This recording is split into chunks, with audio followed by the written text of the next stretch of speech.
அனைவருக்கும் வணக்கம். சில நேரத்தில் நம்ம பொருள் வாங்கி குவிப்போம்.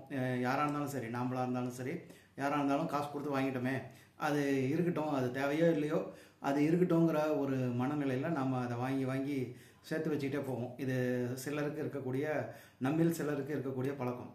இப்போ பார்த்தீங்கன்னா, அந்த பழக்கத்தை விடணும் அப்படின்னு சொல்கிறது தான் தன்ஷாரி அப்படிங்கிற ஜப்பானிய வார்த்தையினுடைய பொருள். தன்ஷாரின்னா தேவையில்லாத விஷயத்தை நிராகரிக்கிறது, அதை தூக்கி எறிகிறது, அது கூட உணர்ச்சி ரீதியாக தொடர்பு இல்லாமல் இருக்கிறது.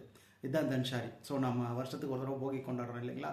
போகியில் தேவையில்லாத பொருட்களை எரிக்கிறோமே, அந்த மாதிரி ஜப்பானீஸில் தன்ஷாரி அப்படிங்கிற ஒரு விஷயத்தை ஃபாலோ பண்ணுறாங்க. என்னென்னா அதை ரீசைக்கிளுக்கு போடுறது, பொருள் நமக்கு தேவையில்லைன்னு முடிவு பண்ணாங்கன்னா அது என்ன விஷயம்னா, தன்ஷாரிங்கிற வார்த்தை பொருளை தூக்கி போடுறதோட முடிஞ்சிடறது இல்லை. என்னன்னா நம்ம பார்த்தோம்னா நமக்குள்ளார தேவையற்ற சில விஷயங்கள் இருக்கும். பொறாமை, கோபம், ஒரு மாதிரி குரோதம், சில தேவையற்ற எண்ணங்கள், இதெல்லாம் மனசுக்குள்ளார இருக்கும்.